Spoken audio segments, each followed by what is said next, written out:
Hey y'all, I hope y'all are doing well. And I hope that you all are excited for your weekend and that your life has just been going great so far this year.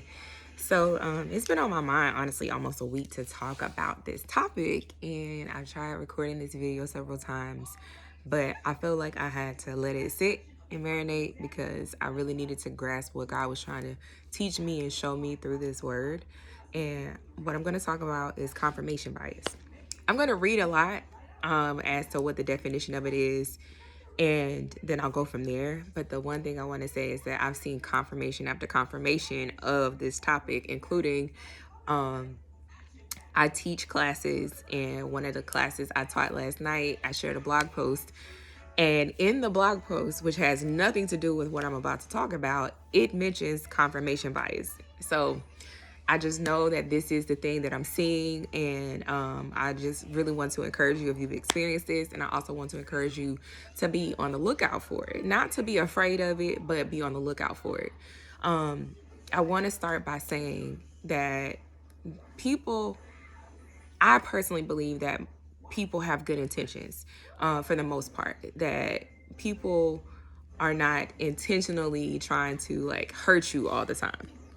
In some cases, that may be the case. And that's where discernment comes in. Actually, discernment comes in with all of this. But I tend to give people the benefit of the doubt. I tend to trust and believe that they have my best interest at heart until God shows me otherwise. But I've been having several conversations with different people, which is a reminder to me to be mindful of who and what I discuss with who.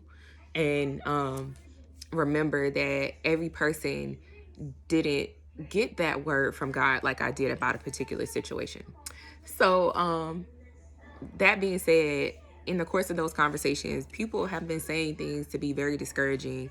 And it's shocking and surprising to me that people say discouraging things, just especially if you don't even know that person that well. But the biggest point and takeaway that I have for that is a lot of times when you don't do the work of healing, you don't do the work of like therapy, prayer, fasting, everything to break the strongholds of the pains of the past that they're holding over you, you can become a victim of confirmation bias. So let me tell y'all what confirmation bias is. This is the Wikipedia definition of it. So I know that it has tons of references in here. So if you want to learn more about this particular phenomenon, feel free to look it up. So, confirmation bias is the tendency to search for, interpret, favor, and recall information in a way that confirms or supports one's prior beliefs or values. So, think about a lot. This is a touchy subject, but think about how if you are one of few Black people in a group and you have experienced racism outright, and confirmation bias can be on either side of the equation. So it could be on the side of um, whoever is projecting their racial views or discriminating or being prejudiced towards you, and you could also experience that confirmation bias as a result of that. So you will say all people in this group are racist, and likewise the person or that particular group of people who may be projecting their prejudice and their biases towards you could be saying all people of this particular group or demographic are XYZ. You can fill in the blank for whether it's racism, sexism, xenophobia, whatever you want to call it. Fill in the blank if you experienced that.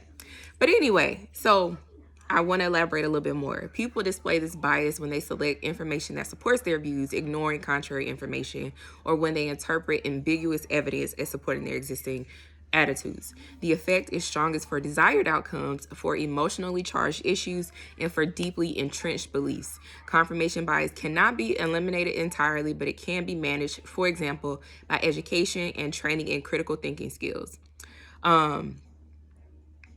it can cause these four different things: attitude polarization, when a disagreement becomes more extreme even though the different parties are exposed to the same evidence; belief perseverance, when beliefs persist after the evidence for them is shown to be false; the irrational primacy effect, a greater reliance on information encountered early in a series; or illusory correlation, when people falsely perceive an association between two events or situations. um on a macro level, we are experiencing this. So in our country, with the coronavirus, with racism and racially charged events on both sides, we're experiencing this. And what I'm going to talk about is seeing it in the church, and not even just in the church, but also in my dealings and relationships with other women. I am seeing confirmation bias. So I'm going to give an example.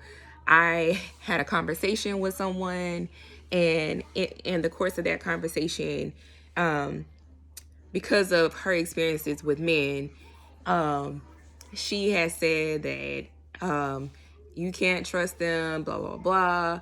You XYZ. And I don't want to elaborate any more than that, because one, I don't want to like expose a person, but more importantly, it's really irrelevant. I've also experienced it in quote unquote friendships. I've also experienced it in ministry, and I've seen and witnessed it in ministry. So the problem with confirmation bias is that because you are predisposed to see a situation or a thing in a certain way, you will reject the outright contrary. So if God is showing you something different, like if you've experienced in your life, if you experience nothing but hurt and wounding at the hands of other people, but God is saying, okay, I'm going to send you someone to love you, I'm going to send you friends, I'm going to send you people to become your family. If you see or experience all these things, but you're still stuck in that hurt, you will reject what God is sending to you. And it's so sad, because confirmation bias can be confused for discernment, or can be confused for wisdom. But the thing is, and what God has taught me through all of this, is that you have to always be discerning. You have to always be praying and asking God for wisdom and revelation in a situation. You have to always ask God to order your steps in every situation, not just because you've seen or experienced that thing before. You have to ask God, give me wisdom in this particular situation. Show me what's going on in this situation. Can I rely on my prior knowledge, my prior history, the things I've experienced in the past, or is this something that I need to receive a new or fresh word from you on? And the problem with confirmation bias, especially if God put a dream or a vision in your heart for something that you've personally never done, or maybe someone else in your family or someone else in your circle may have attempted, if they project their negative experience, they project their opinion or their attitude about the situation on you, it can kill your dream. And God had me write about this. I write about dream killers in particular as it pertained to Joseph, back when I first started writing my blog in like 2009. And it's just so crazy how God brought that back around for me through teaching me about confirmation bias. And the crazy thing is, I have read about this concept before, and I can't remember, to be honest, to tell you where I read about it. But the fact that God dropped it in my spirit and it was exactly what I've been experiencing lets me know that it's something that we have to be aware of. And especially in this season, I know a lot of you practice deciding and declaring a word for the year. For me, God led me to this book, My One Word, and I started doing this in probably 2015. So I've been doing this now for 7 years. And the word that God gave me for this year has been kind of intimidating in a lot of ways, and to the point that I don't even really want to share it. But that being said, if I would allow the confirmation bias that I have towards the different things that God has dropped in my spirit about this word, I would reject it. I would turn away from it. I would say, well, when I tried to follow and do what you told me to do in the past in that particular area, it caused me hurt and pain, because the people that you put in my life attacked me or tore me down, or weren't walking in wisdom when they spoke to me. Or I could say, only made mistakes in this area, or the door was closed on me in the past, if I said those things, I would be operating in confirmation bias and denying myself the things that God said he wanted to do for me. So with that said, I really just want to encourage you to be mindful of it, being aware of it within yourself as well as within the people that you're dealing with will help you to be able to see and discern exactly what God wants you to receive. God may or may not want you to get a word from the people in the situation that are around you. God may be calling you to find a new group of people who have the faith to believe for the miraculous, for the radical, for new things. And if people in your circle are operating in confirmation bias, they cannot be trusted with your dream. They cannot be trusted with the vision that God gave you. And honestly, that's something I have to remind myself of all the time. Like, there are just some things that I can't talk to certain people about. And it's not to say that I don't love them. It's not to say that I don't trust them. They just cannot be trusted with that particular thing. They, for whatever the situation may be, I can't take the things that God has shown me or given to me to them because they don't have the faith for it. Whatever the situations that they've experienced may have disillusioned them to believe for it. And I don't ever want to be put in a situation where I'm having to, I end up forfeiting something that God gave me because I allow someone to say something to me to cause me to lose sight of what he was trying to do in my life. So, yes, I really encourage you to ask God to show you if there's any confirmation bias at work in your life, within you in particular. Like, are you doubting the things that God has shown you because of past and prior experiences? Is there any confirmation bias in your circle? Like, are the people that you're sharing your dreams and visions with, are they allowing their confirmation bias to come in and discourage you?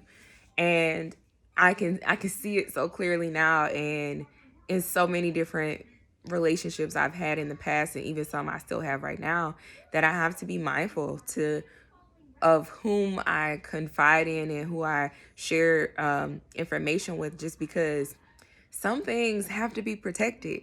Some dreams and visions have to be protected. Some things that God gives us cannot be shared with everybody.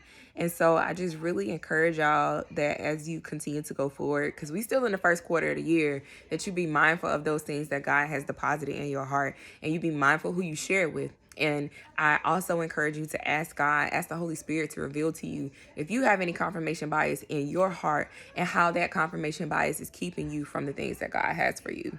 So, like I said, I don't know how often I'm going to be doing this, but I just really hope and encourage you.